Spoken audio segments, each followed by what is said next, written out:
This is Matt Hurt at Obsessive Viewer on Twitter. This is Tiny at Obsessive Tiny on Twitter. And this is ObsessiveViewer.com's The Obsessive Viewer Podcast.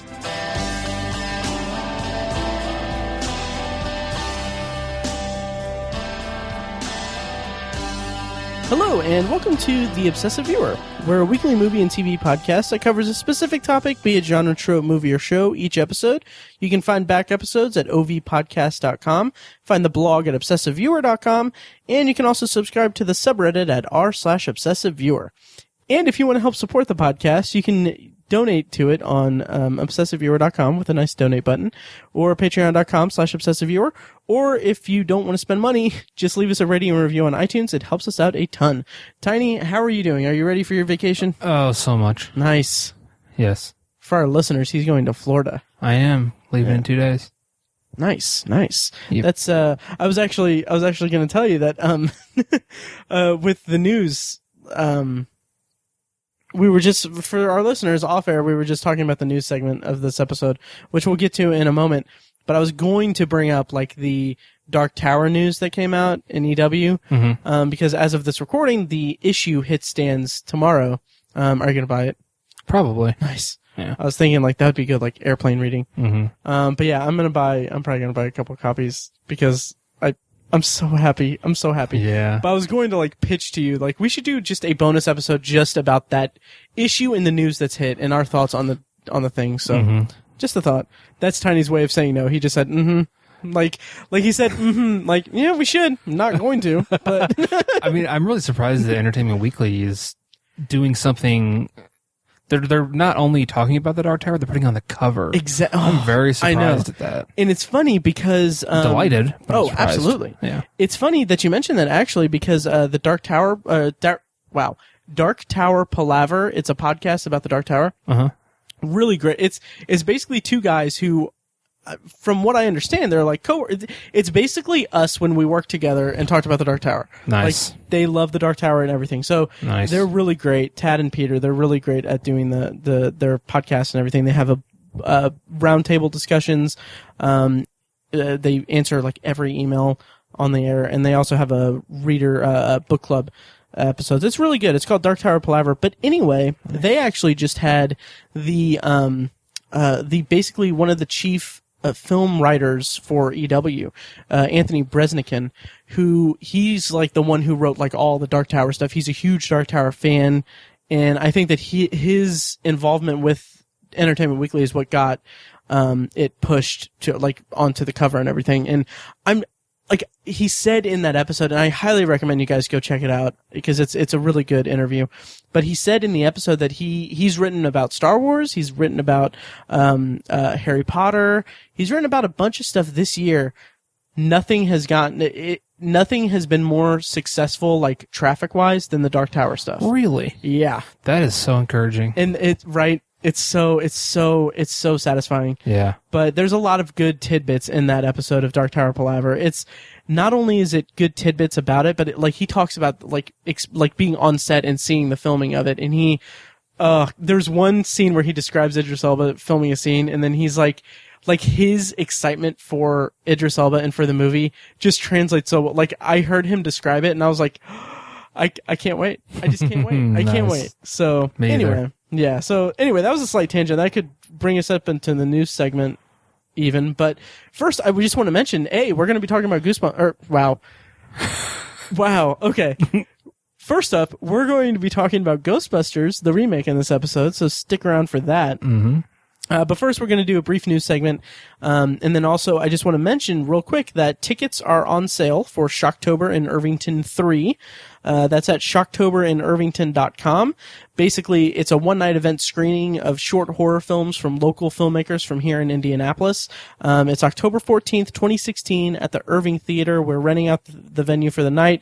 We're going to be screening the movies, interviewing the filmmakers after each screening, raffling off prizes. We're going to be giving away DVDs, Blu-rays, gift cards to Irvington businesses. All the money that we make is going to go right to the Irvington Historical Society. Our third year doing it. More information at shocktoberinirvington.com. And As I said before, tickets are on sale now, and as a special bonus for listeners of the podcast, you can get $1 off the price of admission when you use the promo code podcast1 when you buy the tickets. That's podcast1, podcast and the number 1. So do that and get a discount on money that we're going to donate to the Historical Society. But we're obviously really excited about it, and I'm really hoping to see everyone there. Yep. Yeah, cool. All right, so having said all that, Tiny, are you ready for a couple quick news segments? Absolutely. All right, so truth be told, I've been super busy. Yeah. I've had work. I've had Indy Film Fest is currently going on. I think I'm going to record a solo bonus episode devoted to this year's Indy Film Fest, probably next week. But so basically my entire schedule has been go to work, go home, change, go to the art museum, see a couple movies, come home, sleep, get up, go to work. Also shower, get dressed, eat, all that stuff. But anyway, I'm glad you've been eating. Yeah. Oh yeah. So I haven't really been able to be as plugged in with the news segments or new film news in the world. But I just want to mention a couple brief things that do pertain to this episode's main subject, really. First up is Leslie Jones quit Twitter. Leslie Jones played Patty in Ghostbusters, the remake, and she quit Twitter on a couple days ago as of this recording. So, Tiny, have you heard about this at all? I have not. Okay, so the internet sucks. It does. Yeah, so... Okay, so after Ghostbusters premiered, obviously there's that whole... There's been a controversy... There's been talk surrounding it, a negative buzz, basically, because internet is crazy. So people have been very much... there's been a very loud anti-Ghostbusters 2016 group on the internet. So after the movie premiered, I guess a ton of people bombarded Leslie Jones's Twitter account with like really hateful tweets, racist tweets, talking about her dead brother, like just like really angry, just vitriol, just all at her. Yeah, and she responded to them. She was responding to them and retweeting them and everything. And then eventually got to the point where she just said, all right, I'm done. Quitting Twitter. Done. You guys ruined it or whatever. I can't blame her. Yeah, me neither. And I mean, granted, okay, first of all, maybe just don't respond to him, just block him. But also, I mean, I'm not going, like, it's not, I don't blame her for it or anything, but it's just, God, people suck. Yeah, they do. Yeah.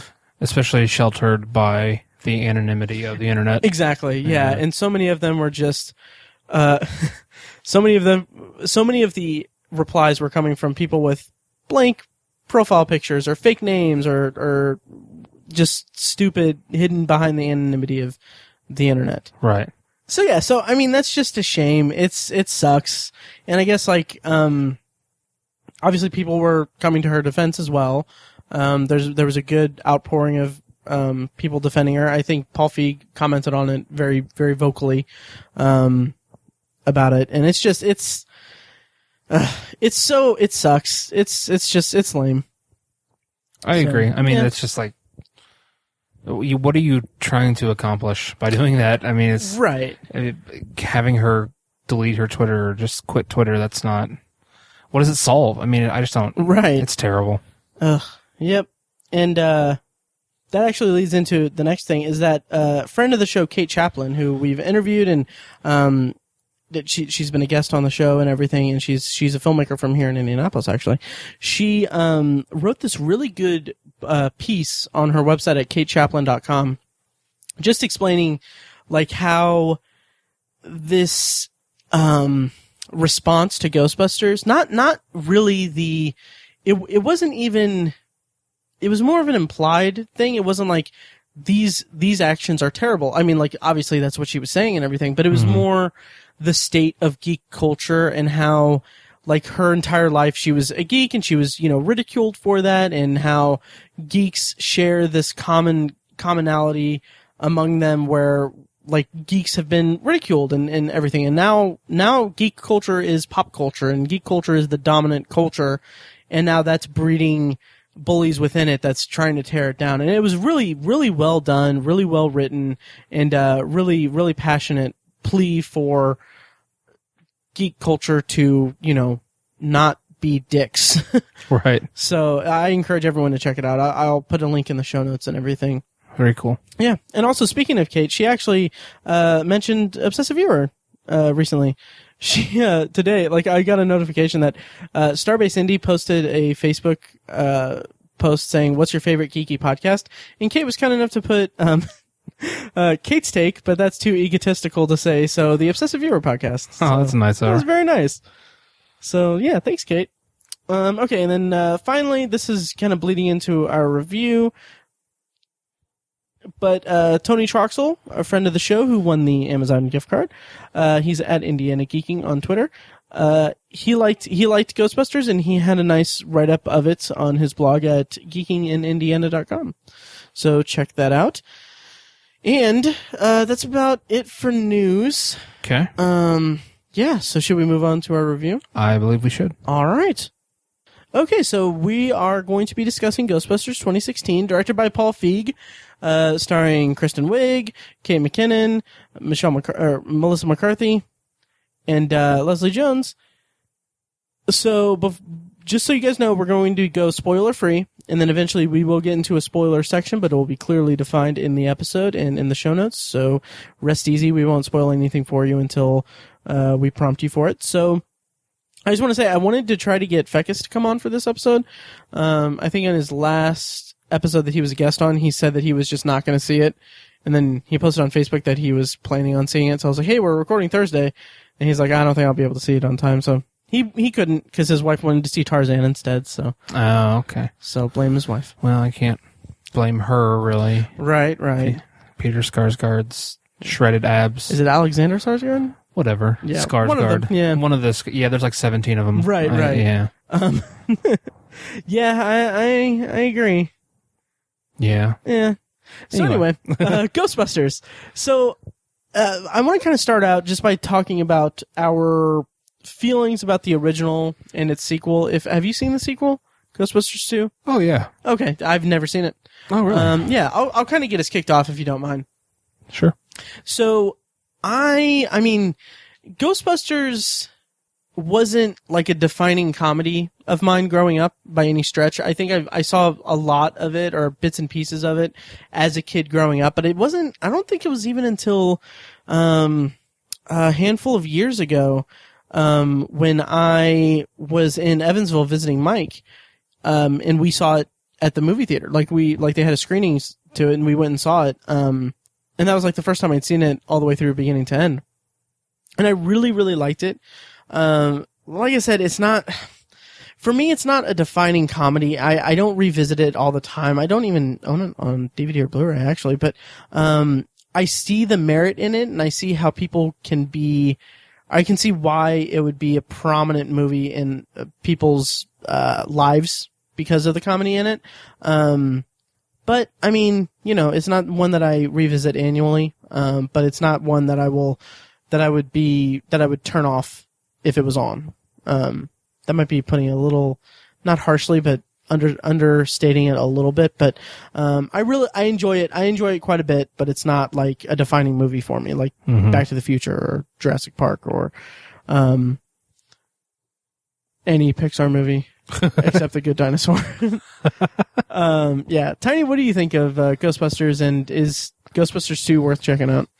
I think it means a little more to me maybe than what you're describing, because we watched it a lot throughout my childhood. My dad loved it. He was he was at the right age for when it came out. Nice. He was in his 30s. But I think the reason I liked it so much as a kid is because it just had so many goofy and or scary things in it that I just kind of latched onto. Most importantly, gosh, I can't think of what the ghost is called, but the green ghost. Slimer, thank you. loved him in the original. And we had like Slimer paraphernalia. We drink Ecto Cooler like it was water. Nice. And so like stuff like that, and then Zool and her little dog things scared me. I thought it was scary. Nice. The arms popping out of the chair and pinning down Sigourney Weaver scared the crap out of me. So yeah, I mean, for those reasons it did, but it didn't, similar to what you said, it didn't like define part of my comedy opinions, if you will. I think a lot of the comedy was over my head when I watched it. I was probably a little too young for it when I watched it the first time. So yeah, it doesn't necessarily, it's not a definitive comedy for me, just like you, but I do have a lot of nostalgia attached to it. Nice. And as far as the sequel, there's some good jokes in there, but it's pretty silly, and some over the topness is involved, but it's definitely worth seeing. Nice. I think, anyways. Okay, I'll have to check it out. Yeah. So yeah, with that out of the way, what were your expectations going into the remake? I kind of had middling expectations, because when I first heard they were doing it, and they were doing it with the all-female cast, I was like, they have an amazing like in for the story. I was like, if they go a certain route, this could be a really great sequel. This would be awesome. I was really excited for it. And then, as pieces of the story started to leak, or, what they were trying to do with the story, I became less and less enthusiastic about it. But never throughout any of that have I ever wanted to not love it. Like, I wanted to love it. I wanted to go see it and be like, this is awesome. This is a great addition to the franchise. I wanted to love it. So I went in even to the theater the other day when I saw it. I was like, I want to love this movie. I want to just come out and just gush over it.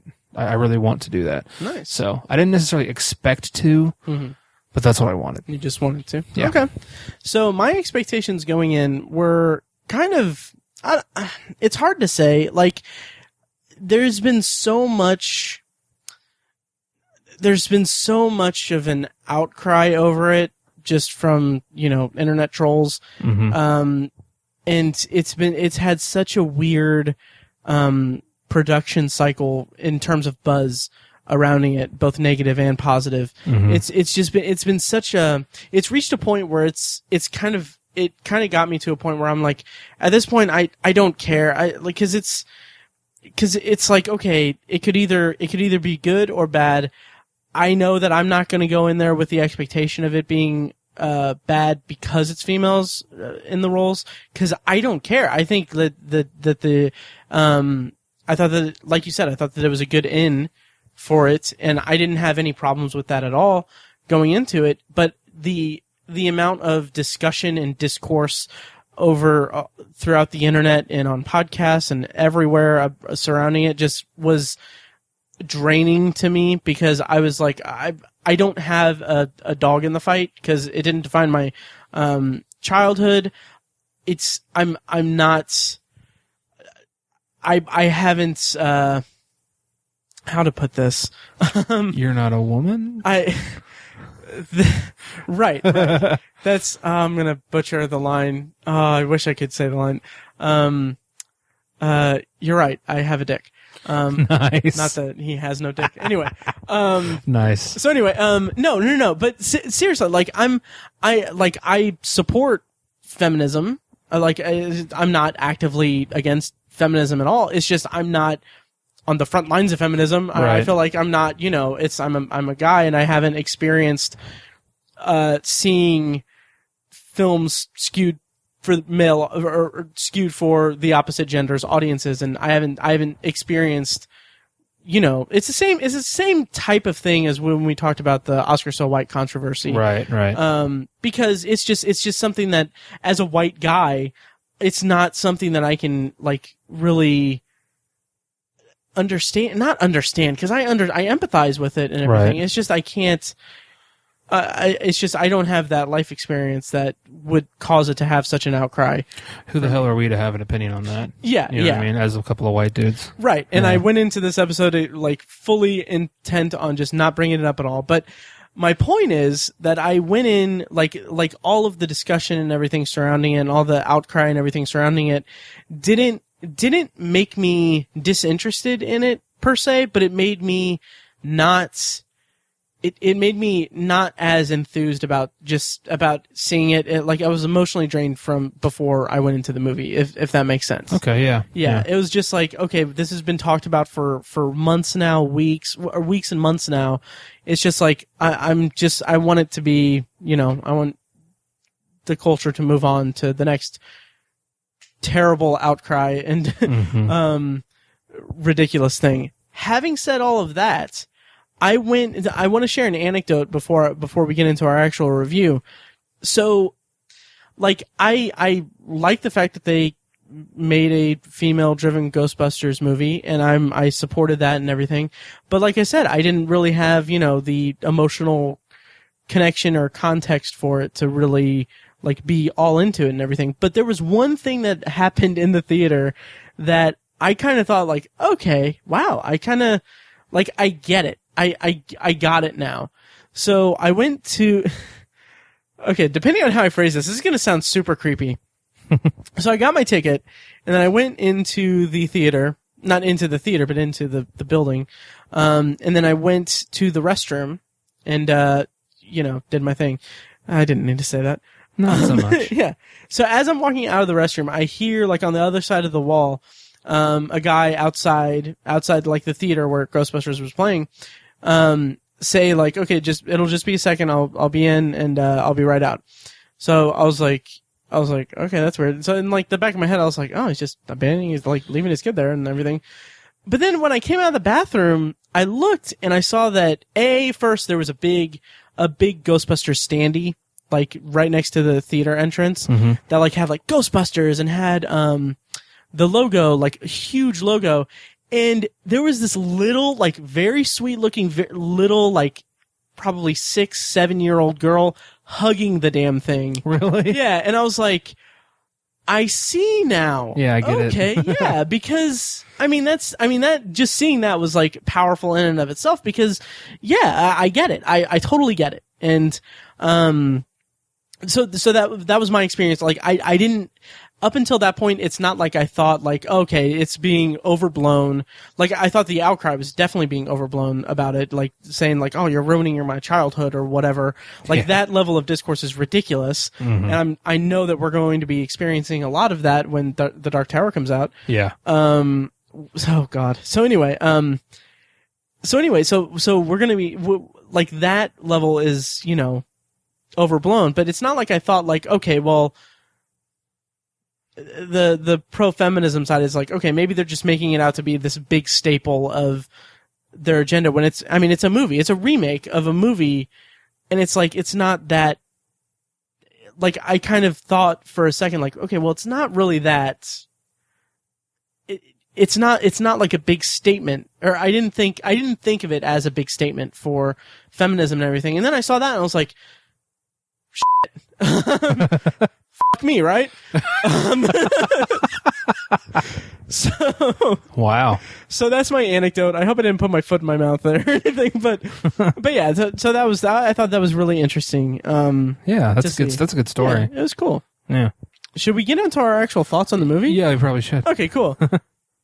Yeah, because we've been talking for 25 minutes. Okay. Yep. So yeah. So just broad thoughts on the movie. What did you think about it overall? I didn't love it, and that's, like I said, I wanted to, but I didn't. Mm-hmm. I liked it though. It's okay. Mm-hmm. It's an okay movie. I think they casted it almost perfectly. Like I wouldn't have changed anything about the cast. So that's I have a lot of good things to say about them. But I was just kind of dissatisfied with the story. Oh, really? They should have taken it such a different direction, and I've heard, or I saw somewhere, that Paul Feig has a very good defense as to why they did a reboot instead of a sequel. Mm-hmm. I did not read that. I didn't get around to it, but I think that was their biggest mistake. And I think it I don't know if I'd say backfired, but I just don't think the story worked all that well. Okay. So I definitely wasn't disappointed, but I didn't love it. Interesting.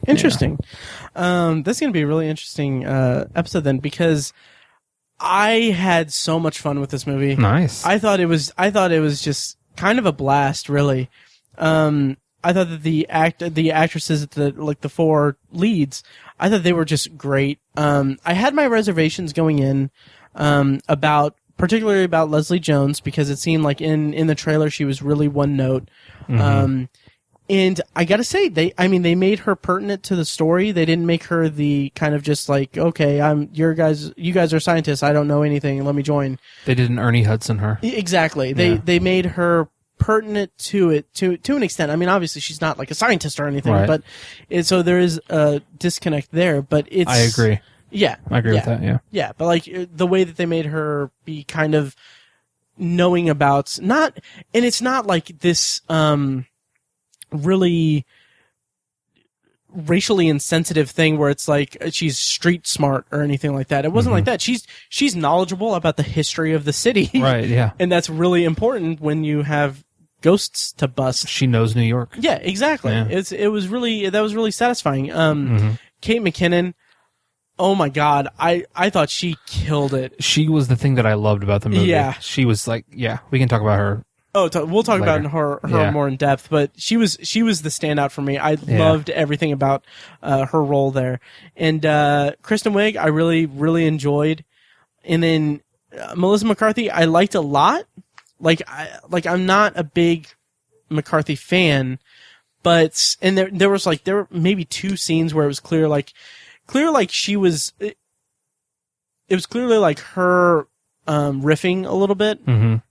And so you could kind of tell, like her sense of humor kind of seeped in, like kind of an improvised. Wow, that's a hard word. Improvised a little bit, and like that kind of fell a little flat for me. But I mean, she was great. The cast was great. Chris Hemsworth was phenomenal. Yeah. And I loved. So I said that the original isn't like a touchstone movie for me or my childhood or anything, but I really enjoyed the callbacks to the original, the references. We'll get more into that and spoilers, but I really liked the way that it incorporated the like things about the original that stood out without depending on them, and also while creating this new mythology in a new kind of universe. Okay. So I had a lot of fun. I thought a lot of the jokes landed really well for me. I had a really good time just laughing at it, and I kind of left the theater thinking like, okay, let's do it again. I want to see more. I would love to see a sequel with this. I would love to see where it goes. It's a movie that I'll probably eventually see again. Nice. Yeah. So I really liked it. We'll talk more in depth here now.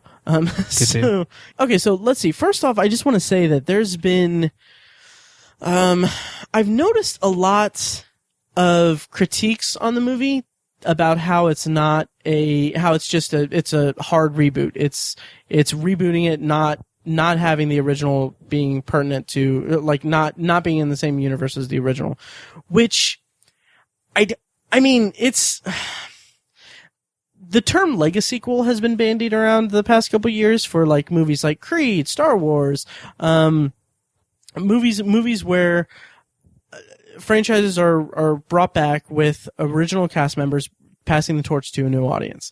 I think Matt Singer from Screen Crush coined the term legacy sequel for it. So a lot of people have been saying that they wish that this movie would have been a legacy sequel. They wish that it would have been the original cast passing the torch to them. And to that, I'm like, no, I'm fine with how it was. I'm fine with it being a hard reboot because you already have a movie that people, are so vocally against because it's tarnishing the original or whatever, or the original is so central to their upbringing that, to have people with ovaries play the roles is like tragic. But, but you already have that. So if you have fans of the original going to see a movie with the original cast interacting, I felt like that would be overshadowing for the new ones. And like the new cast, like they're all very talented comedic performers. And like, that's what this movie needed, was them to grow and do their own thing and have their own thing without relying on the chemistry of the original, or the tone of the original even. So how did you feel about that? Were you fine with it being a hard reboot? Not really. And I don't think the story was bad. Mm-hmm. I thought, like I said, I thought it was a pretty decent movie. It was okay for me. But I just feel like they missed a golden opportunity, with most of the original cast still being around and obviously, willing to participate in some way. I think the whole, the torch passing, story that you referenced, would have been, I really think they should have gone that route. I think that would have been really satisfying. I probably would have loved that movie if they would have done stayed in that universe with the franchise. I would have appreciated that a lot more, I think. And as soon as I heard as soon as I heard they were making a new Ghostbusters movie and it was going to be an all-female cast, I was like, they need to do this. And it was passing the torch. And I was like, I would love that. And that's why I wanted to love this. And I think you mentioned that it would kind of overshadow, and I think you're probably right. It might have, but I think it just would have been better. In my opinion, I think it just would have been a better movie all around. And I think you could have put emphasis on the new characters while still recognizing and having the original cast in it, at least to a certain extent. You could have had them in there, had the original cast in there very minimally, especially like an opening scene of some kind where they're all like a bunch of geriatrics trying to fight ghosts and they're getting their asses kicked. That would have been hilarious. And then Bubba Hotep of Ghostbusters, basically. And then you'd have your end for the passing of the torch, and it could have been just a simple, short scene to open the movie, and then had the original Ghostbusters in the film very minimally from there, and focus all of the attention onto the new cast. I think they could have pulled it off, especially with the proper filmmakers and the right screenwriter and everything. I think they could have pulled it off really well. And then they chose to go this route. So I wasn't crazy about it. But it was a decent movie. I can't say it sucked at all. Okay. And this is more of a broad question, not really pertaining to Ghostbusters, more about the thoughts of remakes versus Lego sequels in general. But Creed, Star Wars, Star Trek, Jurassic Park, other movies I'm sure that I'm forgetting, they've had sequels long after the previous installment, and they've had characters kind of passing the torch or returning to bring in an audience to it. Was there a movie that just recently came out that tried that? That was compared to Jurassic World? Oh, Independence Day Resurgence. Yeah. Completely forgettable movie for me. But Independence Day Resurgence, is there a time, because, it's very fashionable to just blindly hate on remakes and reboots. Yeah. Just sight unseen, oh, that's a remake that's, it's horrible just in principle. Mm-hmm. So is this Lego sequel fad or trend? Is that a loophole to that sentiment? I think so. I think it kind of eases the burden, if you will. Mm-hmm. Especially we all, we did a whole episode on Creed. Yeah, that's right. We did. We all loved it, Mike included. Mm-hmm. That was a fantastic movie, and that was a Lego sequel. Mm-hmm.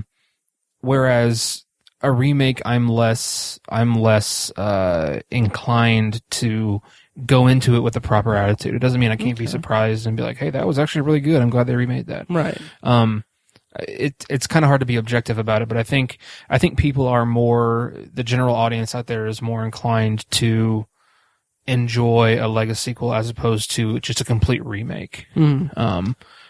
But for me, sometimes movies are just good and sometimes movies are just bad. It doesn't matter. I've seen good remakes and crappy Lego sequels. Mm-hmm. So I don't know. I can only really speak for myself, but right. I think it's that whole perception and people attempting or poorly managing their expectations going into something. Right. There's a lot of people who are just automatically dismiss things. Right. So okay, and I'm kind of coming at it from the thought okay, if people are kind of not dismissing, dismissing is a harsh word, but if people are knocking points off of Ghostbusters because it didn't have the original cast and it wasn't in the original universe.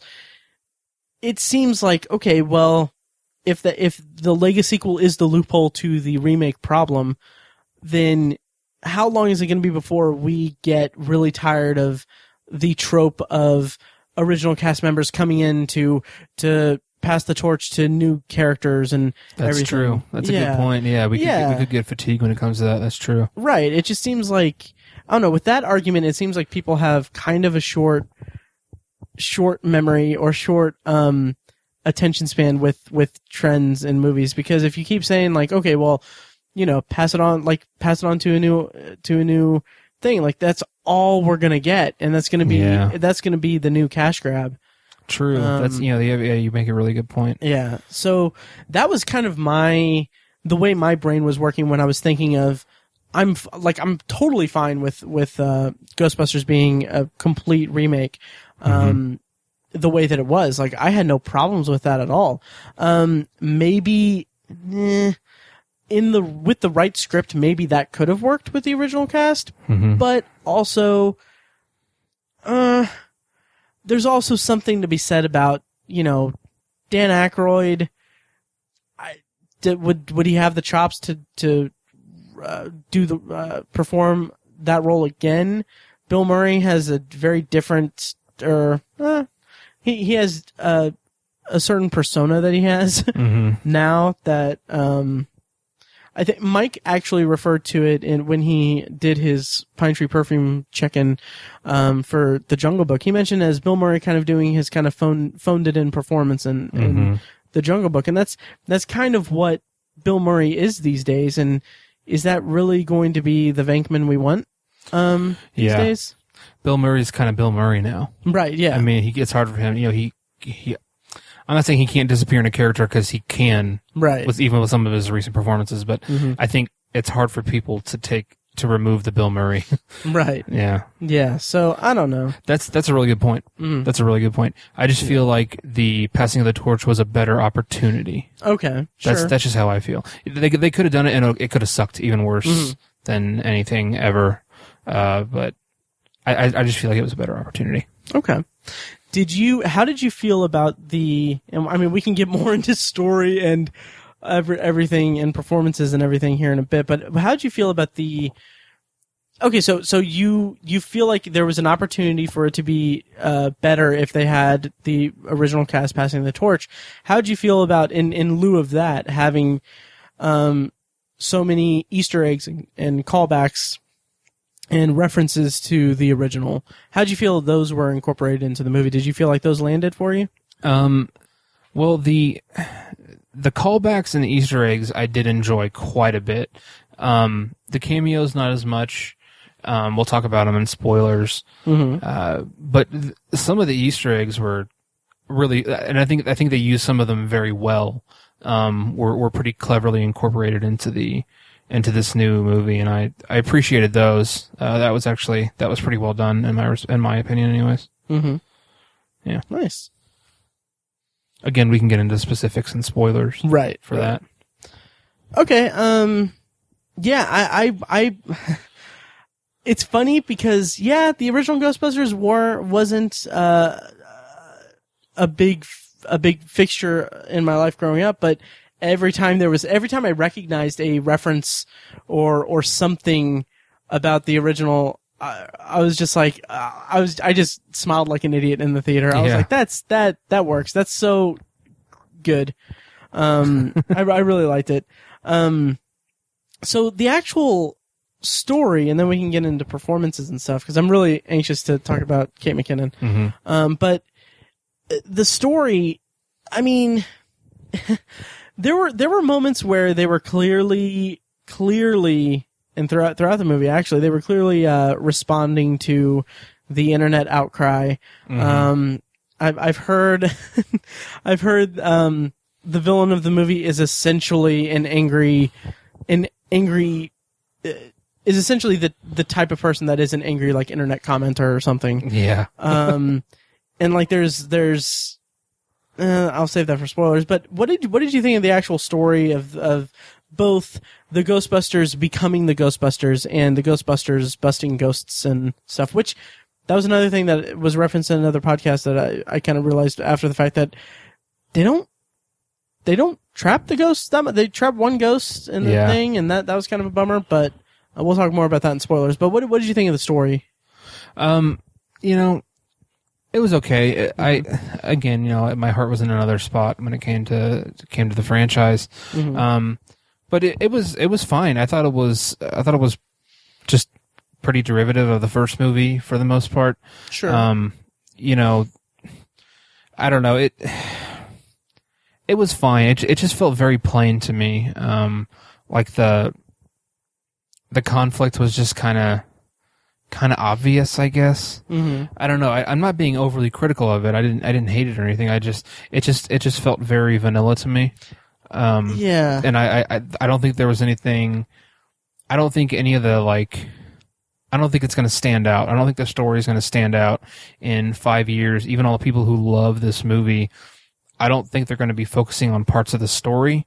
I think they're going to be focusing on some action and the characters and the sentiment of it. I think that's what people are going to remember, as opposed to, oh, they found this guy placing weird contraptions around the city and yada yada, and it led to this and this and this and this. I don't think people are going to really latch onto that and remember it. I just thought it was very vanilla.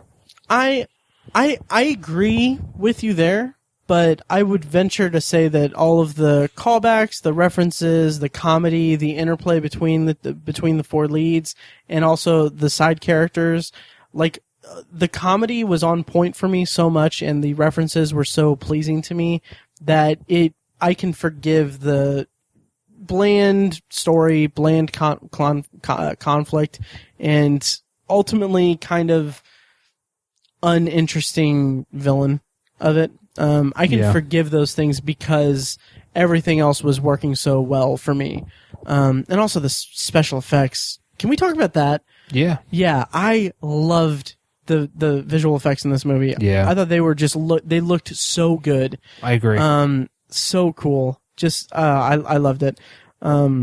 Especially the first couple of ghosts. Again, I don't want to get into specifics, but they were very, one of them involved electricity and was very, that just that was a really cool effect. Oh yeah. And that's, the subway. Yeah, they're like gorgeous colors and tones involved, and then I was impressed. And that's like the kind of thing that I'm like, I see that and I'm like, if I was a kid, that would creep me out so much. Yeah. And that was really good. I really liked that. It was great. So performances. I kind of talked about what I thought of them. What I thought of them in my kind of broad terms, but what did you think of all the performances? I think Kristen Wiig was the perfect choice for the lead. A little more straight-laced character than the other ones. Normal, if you will, I guess. Right. So I think she was the perfect choice for that, and I think she embraced it well. Her interaction with some of the other characters, especially her storyline with Chris Hemsworth was pretty funny. So I appreciated that, and I think she did a good job.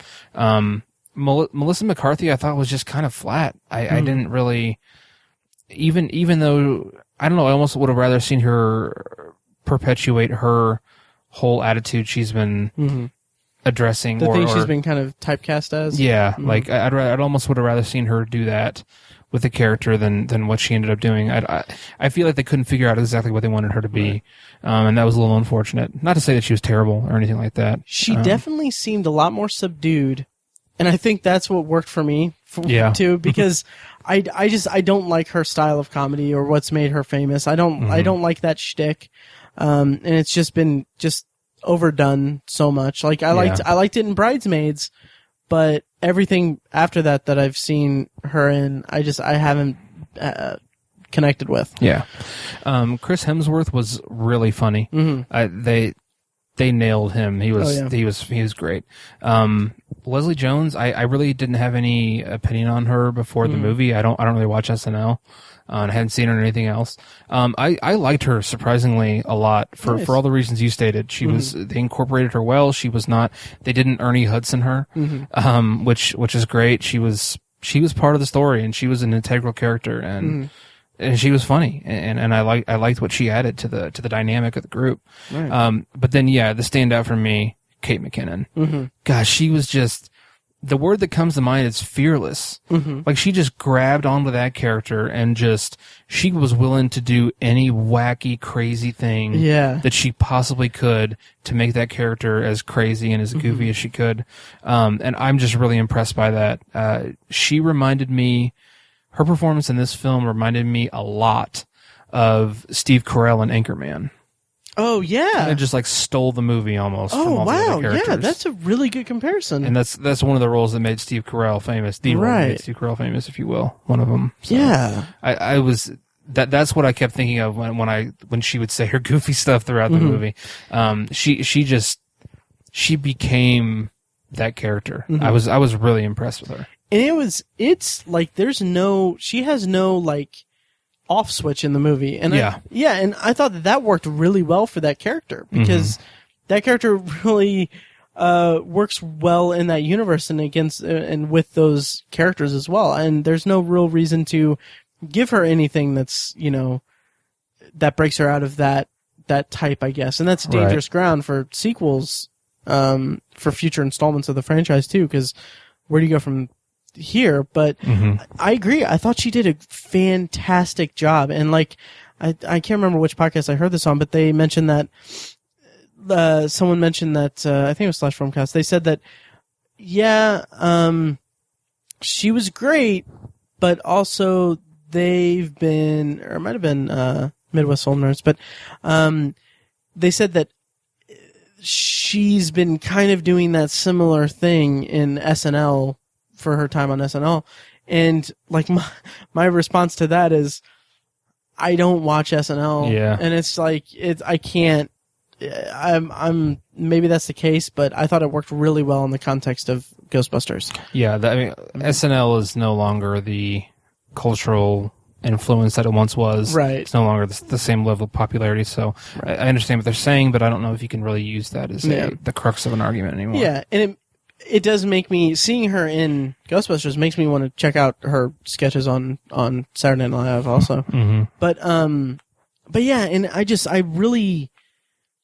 liked how, and this is another thing that kind of I've heard this sort of brought up on other podcasts and everything as well, but also just the fact that I saw that little girl hugging the stand before the movie.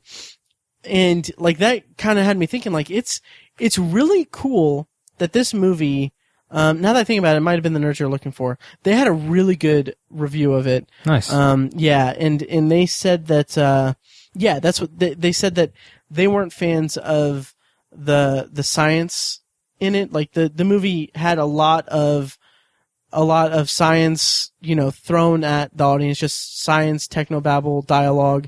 And yeah, I get that argument and I understand everything, but I love the idea of little kids seeing this movie and like that little girl I saw. Maybe she sees this movie and she sees how hilarious it is, or that she connects to it on a level like that. She sees these women on screen being scientists, and she sees Kate McKinnon rattling off all these things. That inspires her to go for a STEM degree. Right. Yeah. That would be like, I like that. I like the dialogue and the science dialogue basically, for that reason. I thought that was handled well. Yeah. I have to say that I think, in the original, the back and forth between Dan Aykroyd and Harold Ramis was a little better. Oh yeah. Than between Melissa McCarthy and Kate McKinnon. But I still enjoyed it quite a bit. Right. And I liked their commitment to that was satisfying, and it was still well done. I just slightly preferred that concept in the original just a little bit more. Yeah. Yeah. Yeah, I need to rewatch the original, but I mean I can't compare it to this for me. But Yeah. Any other actors stood out?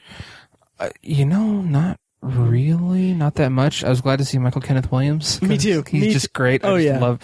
he could be in everything I ever see for the rest of my life, and I'm like, he's awesome. Oh, absolutely. Because he is.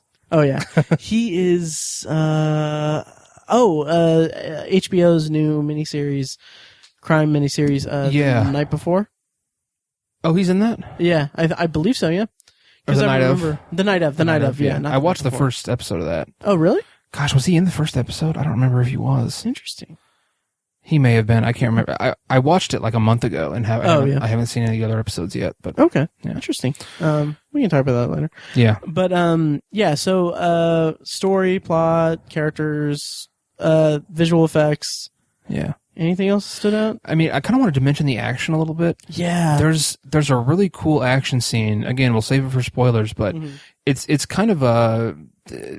I don't want to say Michael Bay-ish, but it's like, it's kind of a battle action scene. And I was like, this is pretty badass. Like, if anybody had any qualms about the fact, any of that ridiculous notion that the characters shouldn't be played by women, that all should have gone out the window during that scene, because especially Kate McKinnon was like, they were like badasses in that scene. And I was like, this is really cool. This is probably a little bit cooler than stuff in the original. Like, I'm not trying to take anything away from the original, but like the action was cool in this movie. I think it was borderline better than the original. Yeah, and it was cool. Yeah, and the special effects had a big part of that too. Just I agree. Looking so cool, and also I loved how that sequence is the breadcrumbs for it are laid so well, because throughout the movie you get these like things where Kate McKinnon's like, oh, I made this.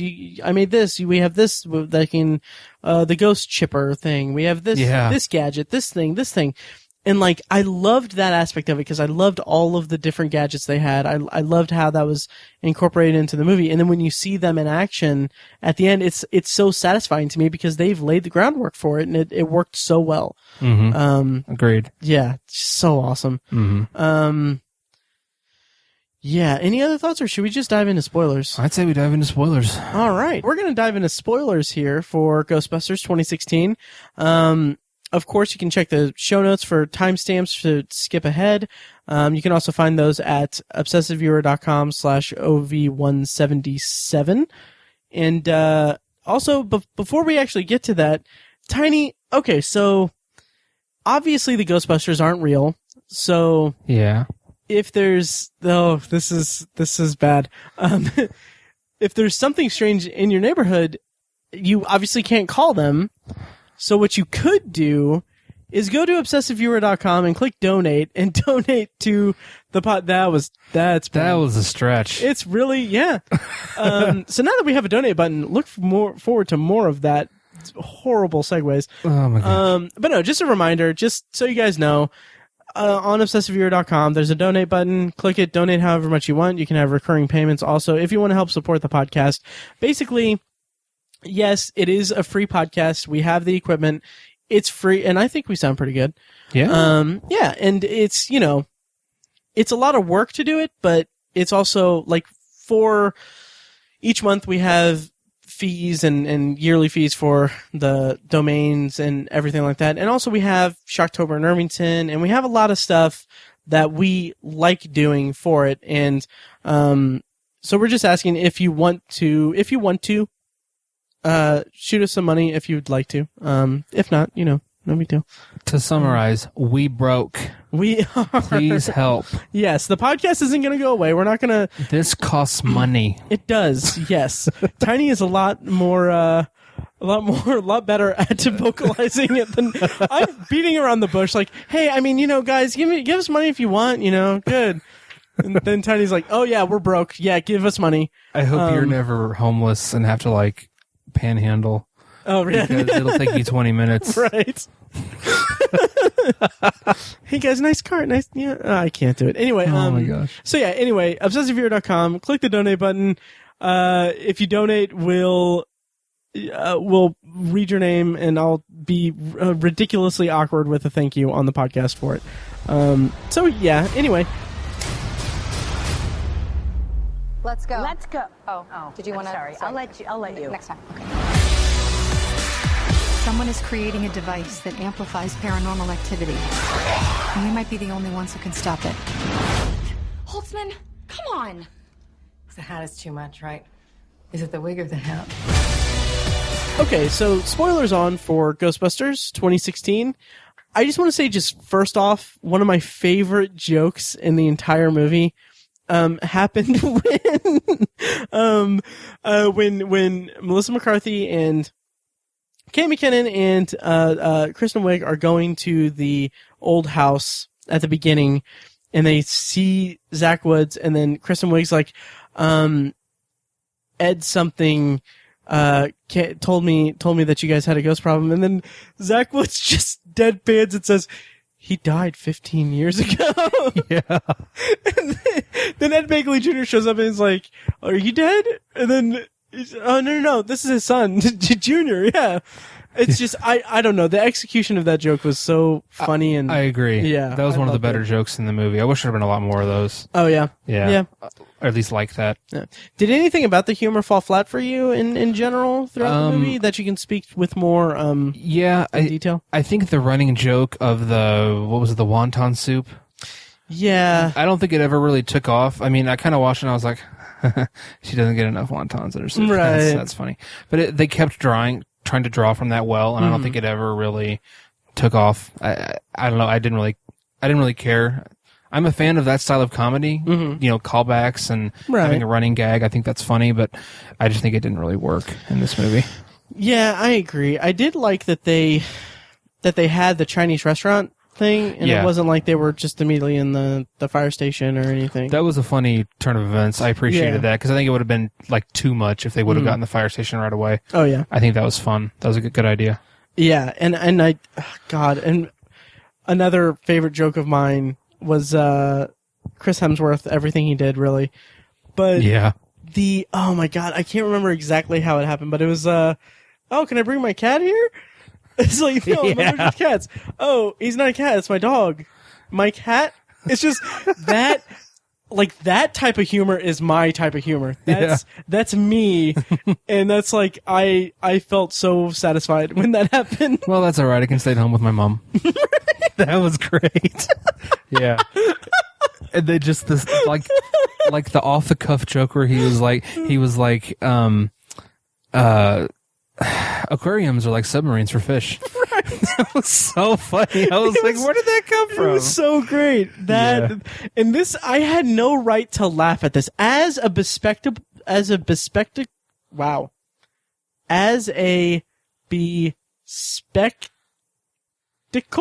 there person? You go. You got it. Wow, you got crap. it. Screw it. I'm leaving Hooked that on in. phonics. Yeah.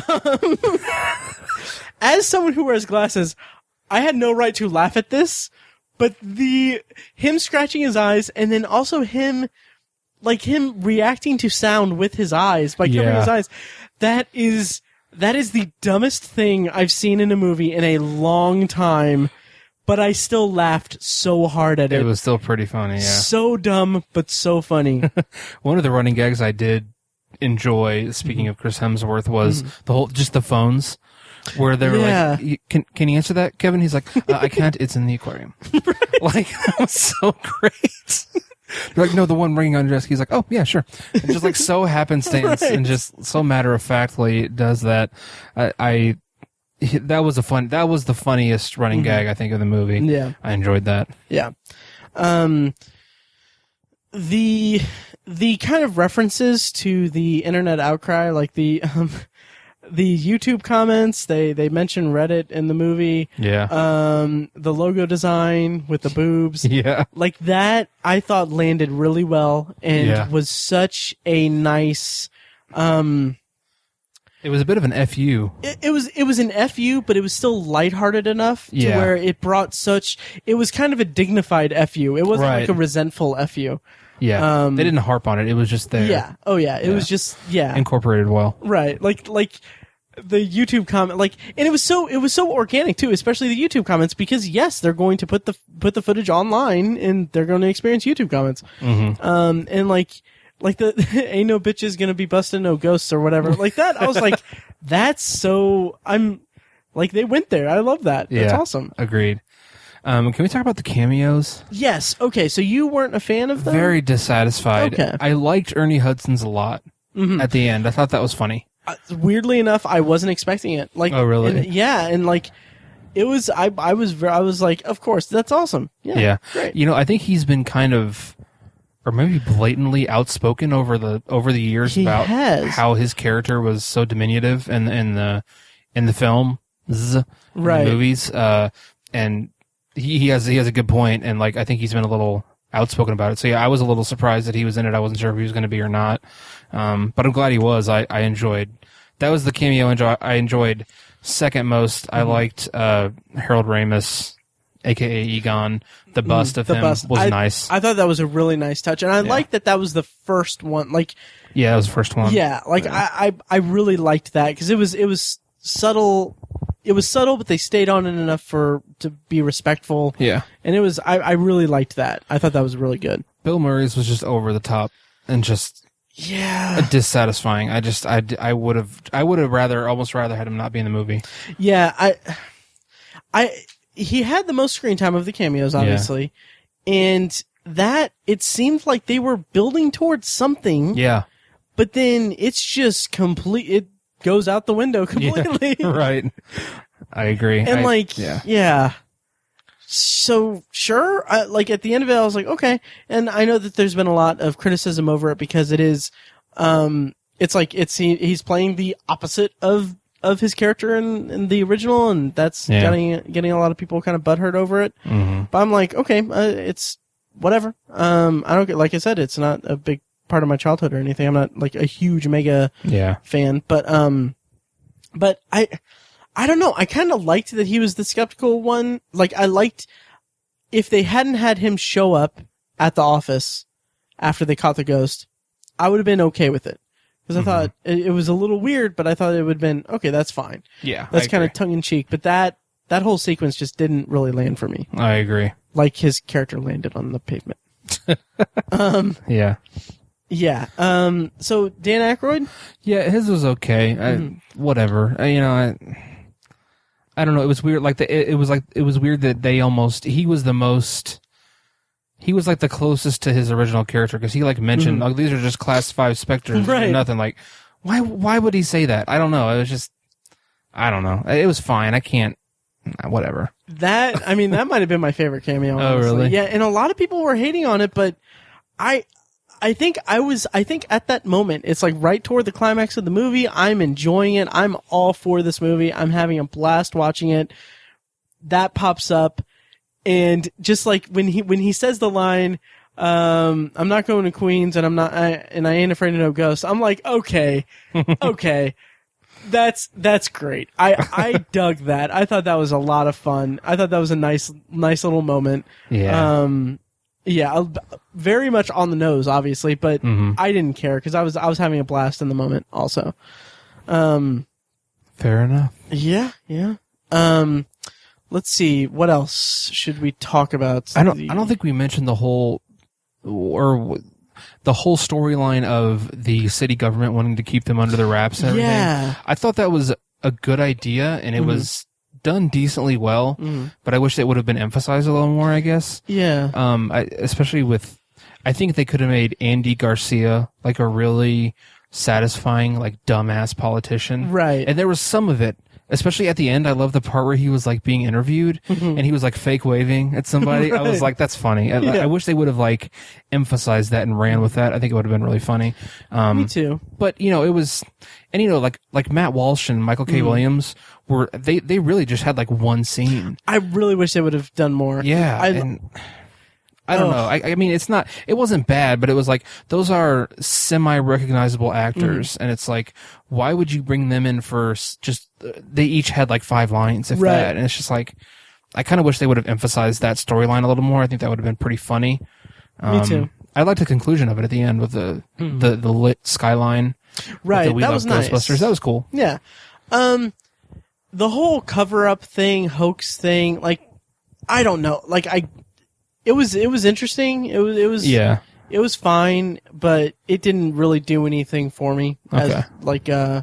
Just having it in there, it didn't like you said. Maybe it just wasn't developed enough for me to latch onto it, but I was just like close to disinterested with them, doing that, going that route with the story. Yeah. Fair enough. Yeah, hopefully they do more. If they make another one, they kind of they set it up for another one. Yeah. Oh yeah. Yeah. So the villain. He was a personification of the internet. Exactly. Yeah, and the fact that they even they defeat him by shooting him in the balls. Yeah. That's something. Yeah. I thought that was funny because I love that kind of humor. Yeah. I didn't have any problems with it or anything, but it reinforced that concept. But yeah, his whole arc, it was just kind of, like I said in the non-spoiler part, it was, the action and the interplay between the characters and the comedy, all of that kind of took over or superseded the whole, villain aspect of it and story aspect of it. So I didn't mind him being like really lacking, but he was kind of a typical placeholder villain where, it's an origin story and you just kind of need someone in there to give conflict, and it's an unfortunate symptom of the storytelling style. But I agree. He was just kind of there. Yeah. 8 years of Marvel movies have made me desensitized to this type of storytelling. Right, exactly. So, yeah. And I thought that it was, once he transformed into, once he transformed into his main, like the last villain of it, the giant logo. I thought that was some of my favorite special effects in the whole movie. I agree. There was so much texture to it. Yes. You could feel what he felt like. That's kind of a weird thing to say, right. But I think people who see it know what I mean. He just had a texture to him. Yeah. And I've heard the 3D is really good. Did you see it in 3D? No, I did not. Okay, me neither. Probably should have said that earlier. But but no, I've heard that the 3D is really, really well done. Me too. It kind of makes me almost want to go see it again. Yeah. Just to see it in 3D. And I can see that. Maybe. Establishing shots of the city, and especially with the giant ghost. I think that'd be cool. Yeah. Apparently, some of it is when they're coming out of the screen, it they block or they block part of the letterbox, the top and bottom of the screen. Oh, really? Yeah. So it creates a more immersive 3D experience. So that's cool. Yeah. So that makes me want to check it out. Nifty. Yeah. And so let's see. I thought there was the Stay Puft Marshmallow. I would have been fine with them not including it at all. Yeah. But I like that they included it, but it wasn't pertinent to the story. It wasn't a main focus of the story at all. Yeah, it was a glorified Easter egg. Yeah. If that. Yep. Yeah. And Slimer was fun. Yeah. Yeah. I enjoyed that. Yeah. So yeah, I just had a lot of fun with it. Right. What should we start wrapping it up? Yeah. It kind of feels like we're winding down. Yeah. Yeah. So, what did you think of how the story wrapped up and the post-credit scene? I was fine with the way it wrapped up. I think again, I appreciated the subplot of their efforts being diminished by the government, and they want to keep them under wraps, and they're perpetrated as hoaxsters and stuff like that. And then at the end, they're embraced by the city. That was cool because the original had a very New York feel to it, and it was New York was almost like a character. Such a cliche thing to say, but I was just gonna call you out on that. Yeah, New York was so prominently featured in the original that I almost kind of missed that. I feel like that was missing from this. So I can't knock it too much for that, but that's kind of a sentiment I had when I was watching it. So the ending was fine. I thought it was a decent way to end it. The post-credit scene was good. I'm a little more excited for Zool. Spoiler alert. Interesting. Which, obviously will be wildly derivative of the original. Right. But still, that has a more more specterish, supernatural, evil feel to it than a dude who's just a whiny pansy wanting to whatever. I think it'll be. I'm hoping it'll be a more satisfying storyline, and I'll attach to the sequel more because of it, or I'll connect with the sequel more. I don't know. It's really interesting you say that because it's first of all, it just reminded me that I completely forgot about the listener feedback, so I'll put that at the end of this before we transition to Potpourri. But it's definitely fan service. It is, and I really hope that the Zool thing. I hope that that's all it is. I really hope that they don't go that route for the sequel. Okay. And like I was thinking about that today because I thought it would be kind of excellent if they just opened the sequel with like they've been doing their ghostbusting thing and they reference like them doing the Zool storyline in between movies. And that would be kind of funny. That would be cool. I would like that. And then they do their own thing for the sequel. Having said that, just seeing that scene at the end of the credits, which, by the way, if you didn't stay for the end credits, there's a scene where they reference Zool. Just seeing that in the end credits, I was like, that's cool. That's awesome. Yeah. I like, that's really funny. And, I liked it, but I was like, I hope they don't go that route, but I like that they did that for fan service. And we did not mention Sigourney Weaver's cameo. I thought of that earlier. Yeah. Also very girl powerish. Right. And I was going to say, we spent the entire, like we mentioned the male cameos and didn't mention the female cameo, and that could be construed that way. But no, yeah. What did you think of her cameo?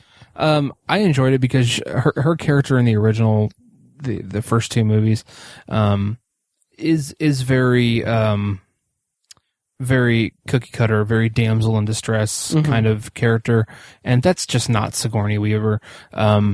She's Ripley, she's awesome. Right. And so not that I dislike, her character in the original movies, but, that's the sentiment of feminism or girl power that I enjoyed the most with this movie, is that they brought her in and I don't remember exactly what she said, but she was like, oh, that's for dudes or something. I can't remember what it was. It was like, I don't remember what it was, but it was like subtleties for dudes or something like that. It was just like, it was a fun line, and it was kind of it was a really nice response to people who were critical of what they did with her character in the first couple movies. So I enjoyed that. And I'm a Sigourney Weaver fan, so I'm glad they included her. Yeah, I agree there. Yeah, I liked that they included her.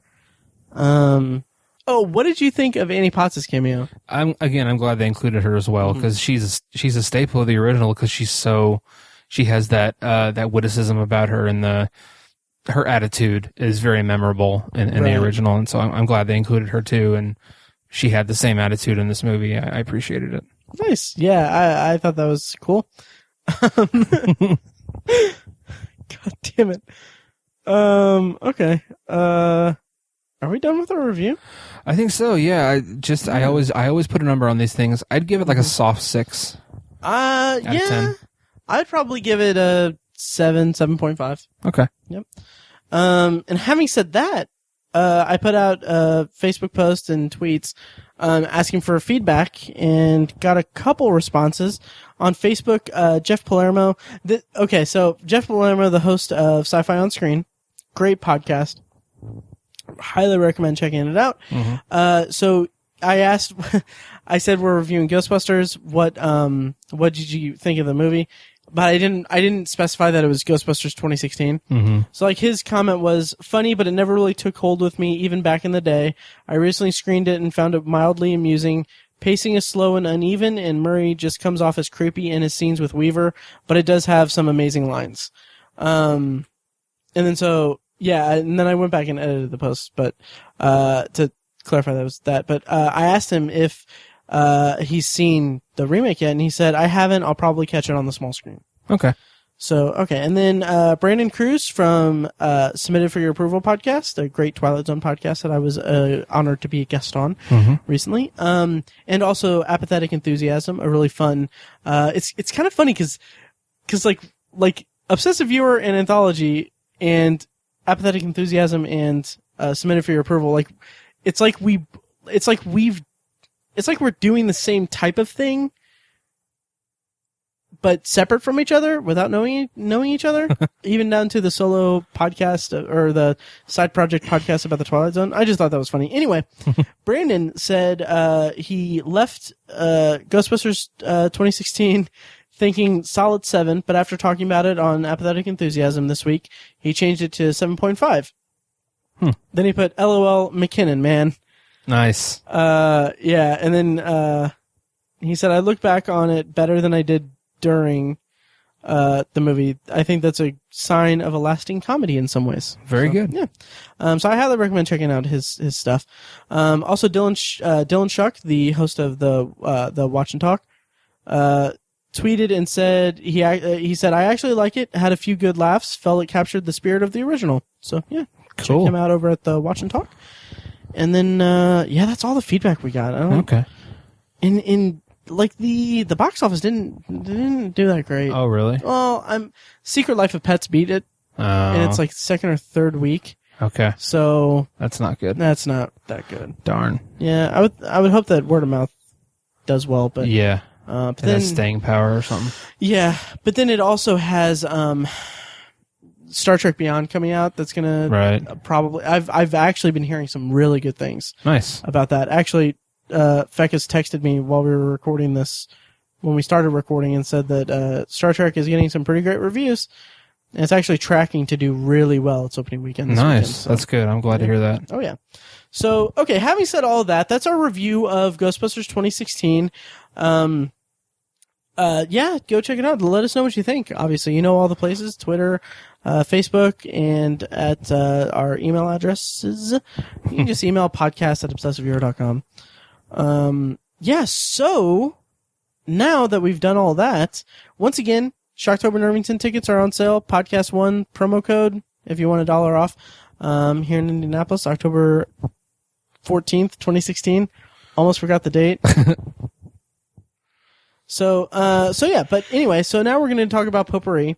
For first-time listeners, Potpourri is a section of the podcast where we talk about whatever we want, basically anything we're watching, anything we're looking forward to, anything that we've consumed media-wise recently.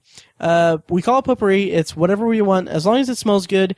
And Tiny, I have 2 things. You have 1 thing? Correct. Okay, so I am going to kick us off with this. Okay, so this movie I saw a couple weeks ago.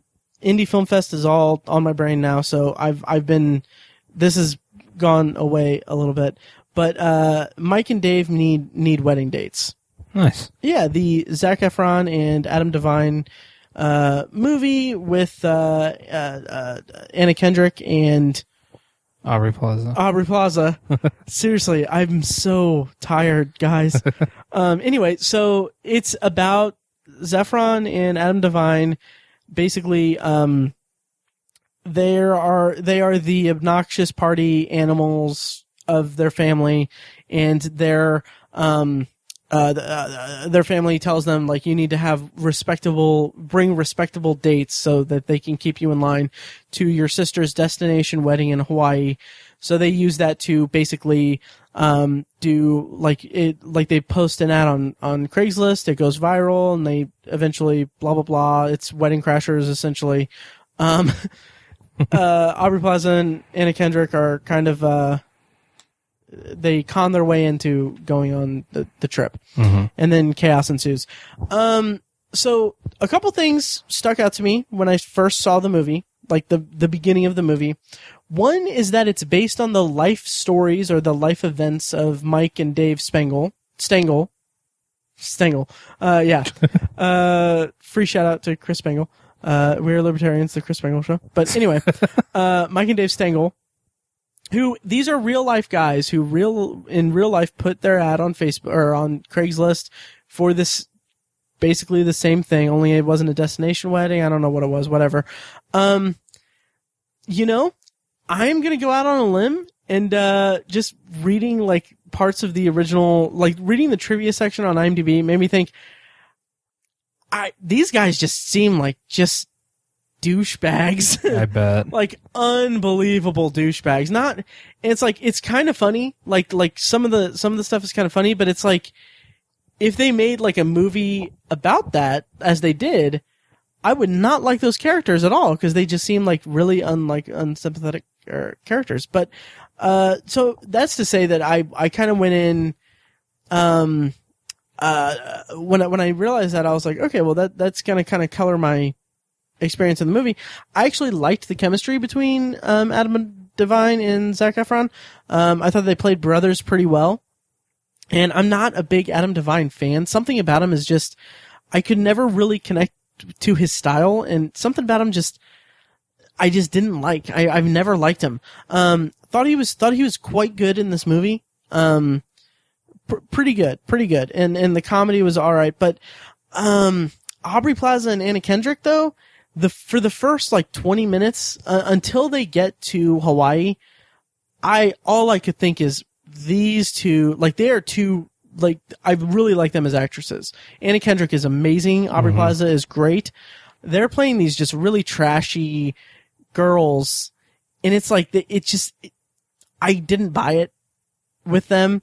But once they get there and they have scenes with the guys and everything, they do well. They're more in their element. And, there's a really good subplot with, Anna Kendrick's character, in particular, that, kind of makes, like, again, this is basically Wedding Crashers. Also, this is really long-winded, I apologize, but, also they reference Wedding Crashers by name. Oh, really? Yeah, and it's really, I'm like, eesh, that's weird. It's kind of dumb, but yeah, I thought that it was an okay comedy. It was pretty fun. It was pretty funny. I'm probably not going to see it again. I might throw it on in the background if it hits Netflix, but I don't know. So it was worth a rental, I would say. Okay. Yeah. Kind of fun. I thought that there was something else about it. Not really. Yeah, it's been a couple weeks, so it's been a while. Yeah. I remember when I saw the title, I was like, no. Yeah. But the trailer, I thought, it was like, it actually kind of looks kind of funny, so I'm curious. I don't remember. Oh, yeah, I have seen the trailer. I had seen the trailer before. Yeah. Yeah, I was looking forward to it to an extent, but Gotcha. yeah, it was okay. It was funny. It landed when it needed to. Yeah. So Tiny, what do you have for Potpourri? I wanted to mention the first season of Bloodline on Netflix, which you mentioned months and months ago. A year ago. Was it a year ago? Wow. Yeah. Okay. And I wanted to watch it based just solely on your enthusiasm for it. I hadn't even really heard much about it from other sources. And so I wanted to watch it just because of that. And, I watched the first episode about, I don't know, probably back in like March. And then I didn't watch the rest of it until like late June or something. And I have to say, I think it's one of the best shows out there right now. Nice. It is just really good, on just all the levels. Just every level is just great. They just nail everything on that show. And I think one of the things I really appreciated about it is that, the pilot and the first episode are kind of a little bit separate from the rest of it, I think. It just kind of, I'm not going to spoil anything, but it just has kind of a different feel to it, and there's kind of a cliffhanger twisty thing at the end of the pilot, and it has a very unique spin on the rest of the season. That just to incredible effect. You kind of feel like they established their characters so well in the first episode, and then things kind of start to get twisted around, and you realize you don't really know the characters, and there's something different. And I just thought that was a brilliant move, and it just worked incredibly well on me. The pilot, it hooked me in a way, but like I said, I kind of waited like 2 months between the pilot and the rest of the episodes. But that's not a fault of the show. I just kind of lost my way. The show is just absolutely incredible. All of the acting is top notch. The standout for me is Ben Mendelsohn. He plays the oldest son of the family that's featured throughout the series, and I haven't seen him in a lot. I remember I saw him. I had never heard of the guy before Dark Knight Rises. Right. And I was like, who's this guy? How did he get this role in this movie? I don't know, what is this guy? He's an older Australian actor. Where'd he come from? And then I saw him in like The Place Beyond the Pines, and I was like, oh, he's pretty good. And he is just a force on this show. I was just blown away by him. He's so mysterious.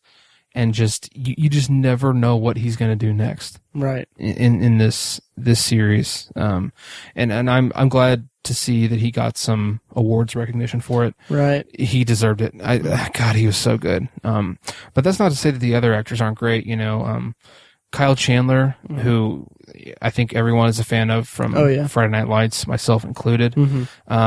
He's very good in it. He has a very paternal feel to him that I appreciate. Glad to see Linda Cardellini doing something Me too. Of note. I feel like she's a phenomenal actress and just hasn't done a whole lot over the last couple of years. Right. And then some of the other actors I haven't seen in much. Sissy Spacek, she's almost a legend, really. She's really good in it. Sam Shepard, who I'm a huge fan of, just has such a presence on screen. God, such a great cast. The cast is just unbelievable. It's outstanding. It's so good.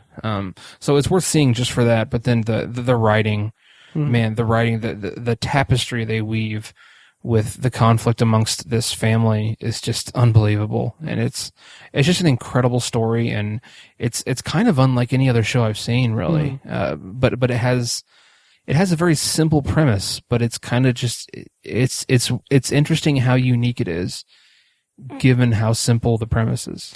Yeah. It feels like it's a story. When someone tells you what it's about, you're like, oh, I've seen that 1,000 times, but you really haven't.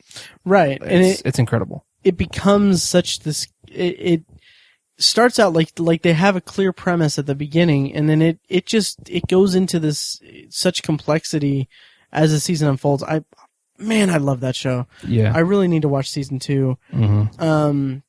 But yeah, what I really loved about it was the depiction of the siblingness of it. Yeah. I thought that was just, even in moments, I referenced this last year when I brought it up, but that moment in like the first, second, third episode, I think the first episode, it is the first episode, where the siblings are arguing about Danny, Ben Mendelsohn's character, the black sheep of the family who came home for that, the first episode. In the first episode, he wants to bring his date to the head of like the family table at this event. And like, it's such a family like it's such a great scene, because all of these characters, you see their personalities, you see why it's affecting, why this small squabble or why this small issue is affecting the bigger picture of their what they're doing. And it's such a minor thing. It's arguing over literally a seat at the table.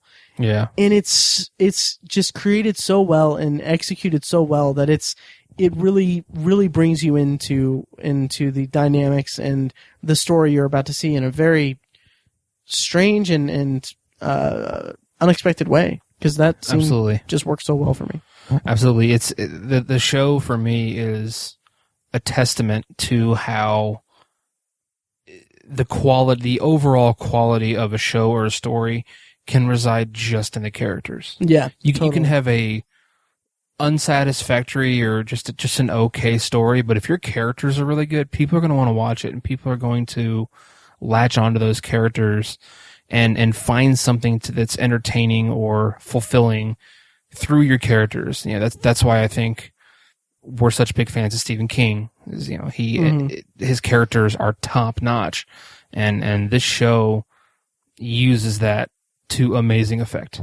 And I'm looking forward to watching the second season. I think it's one of the best shows out there. I agree. Yep. Yeah. Okay. So my to kind of round us out for this episode.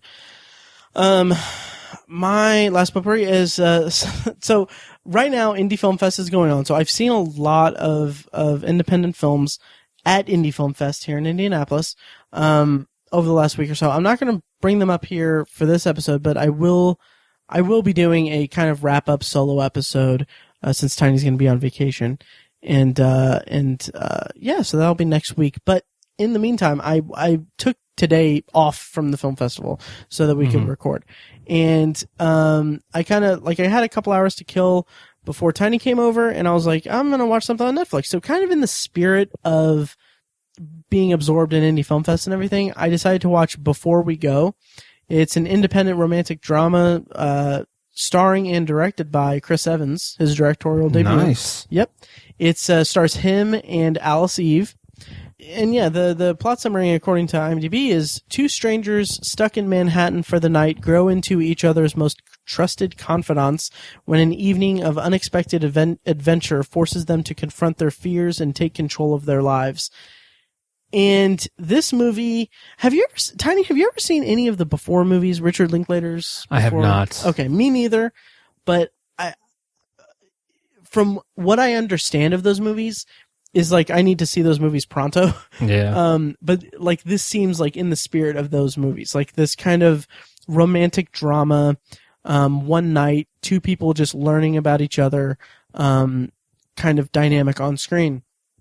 And influencing each other's lives in unexpected ways. That's my understanding of the Before series, and that's or at least Before. I think it's Before Sunrise is the first one. But anyway, this movie feels like that, and Lost in Translation. And I was really quite taken with it. I really liked it. There's some really good character stuff in it. It's kind of it's a good example of why I love this type of film, this kind of low-key independent drama, romance drama. It's just that's kind of my jam.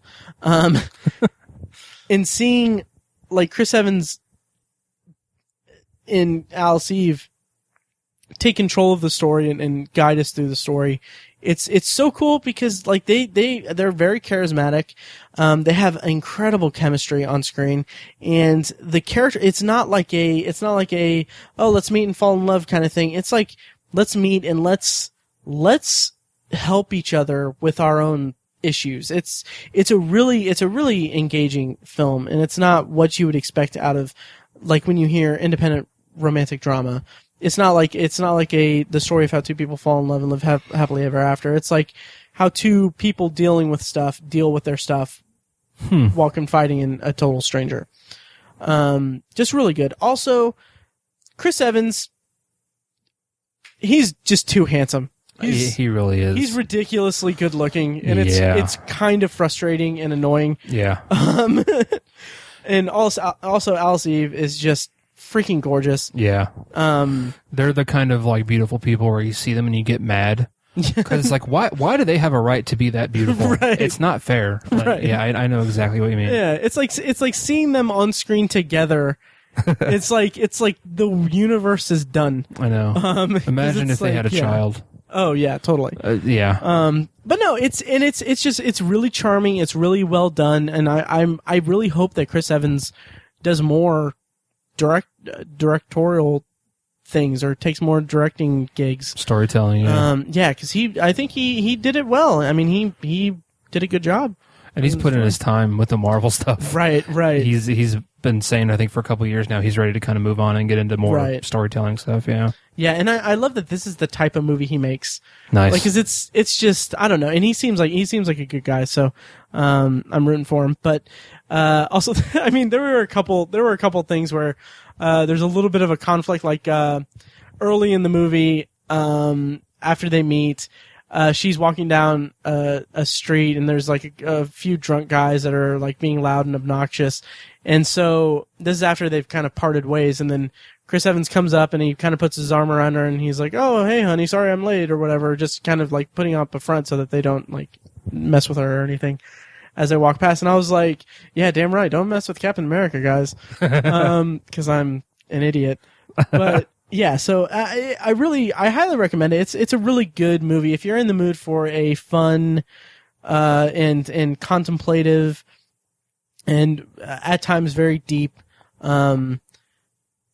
independent romantic drama. And also on that similar note, I keep forgetting to mention this and I keep forgetting to tweet it out and everything, but last year last year we did an extended Potpourri episode where I talked a lot about the movies I saw at Indy Film Fest last year. One of the movies I referenced was Night Owls, which was the American Spectrum Best of the Fest American Spectrum category at last year's Indy Film Fest. It's now on Netflix. I highly recommend checking it out. It's Adam Pally and I can't remember her name, Rosa Salazar, who they star as two people who, again, this would be a good double feature with Before We Go. Mm-hmm. It's basically, after workaholic Kevin has a drunken one-night stand with the beautiful train wreck Madeline, he's horrified to discover that he's actually his boss's jilted ex-mistress. When she takes a bottle of sleeping pills, Kevin is forced to keep her awake, and over the course of the night, the two begin to fall for each other. It's a really good independent romantic drama as well. Check it out on Netflix now. It's called Night Owls. It's really enjoyable. And also check out Before We Go, because I had a lot of fun with it. It was really good, and exactly what I look for in that type of movie. Cool. All right. So that about does it for this week's episode of The Obsessive Viewer. Thank you for listening to us ramble on once again for our 100th and 77th episode? Yeah. Ridiculous. So next week, Tiny's on vacation, so I approved his PTO. He's good to go. Got a whole week, guys. A whole week, yeah. Anyway, donate button. So anyway, next week on the podcast, I'm going to just probably release that solo Indie Film Fest episode. Yeah, so be on the lookout for that. And, thanks for listening, guys. Thank you, guys.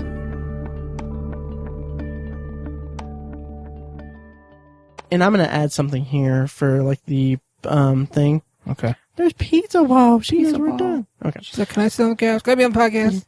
Pizza? Hey, can you talk? I've asked her that. I've seen... It makes me laugh. For a second, I couldn't remember if I told you that or not. Yeah, you told me that before. Okay, yeah. That's why I was referencing it. Yeah. I've seriously asked her that. I know. So anyway, that's our weekly talk about the cat. Pizza roll hurt. Hyphen Lawrence, because Jennifer Lawrence. That's ridiculous. Dear God. Yep. Anyway, this is the blah blah blah blah blah. As we were recording, we got another listener feedback on the post on Facebook. I just want to throw it out here because it was after we did the listener stuff. Doug from Movie Madness podcast, he said, in regards to Ghostbusters 2016, he said, I was really disappointed. There is no build or anticipation or subtlety to any of the scenes. They just hit you over the head trying to be goofy. What really bothers me is that the cast is talented and could be smart and witty if they were given the chance. Unfortunately, they were saddled with being dumb and awkward. That's a really interesting take on it. I mean, I didn't have a problem with that at all or anything. I didn't have that read on it or anything, but everyone, to each their own. Exactly. Yeah. Exactly. So thanks for writing in on the Facebook post. He shares a lot of our stuff and everything, so it's cool. Awesome. Nice. Yep. All right. So thanks for listening, guys, and see you next week. Thanks. Thank you for listening to The Obsessive Viewer, presented by ObsessiveViewer.com. You can find more of our episodes at ovpodcast.com, and you can subscribe to the show on iTunes, Stitcher, or your preferred podcast app.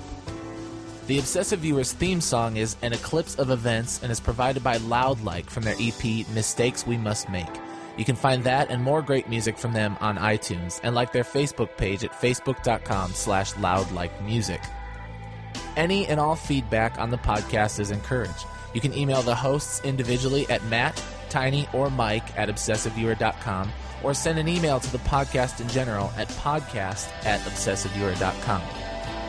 Check out the Obsessive Viewer blog at ObsessiveViewer.com, where we post movie and TV reviews and the occasional editorial about the business of entertainment. You can also like us on Facebook at facebook.com/TheObsessiveViewer and follow us on Twitter at ObsessiveViewer, at ObsessiveTiny, and at IamMikeWhite. If you want more obsessive content in your life, check out our sister site, ObsessiveBookNerd.com, for book reviews, author spotlights, and a general celebration of reading. Finally, if you're philosophically curious, check out Tiny's side project podcast, The Secular Perspective, which explores the concepts of faith, religion, and existence from the perspective of secular hosts. You can find that at thesecularperspective.com and subscribe to the podcast on the podcatcher of your choice. Again, thank you so much for listening. We love you. Be excellent to each other.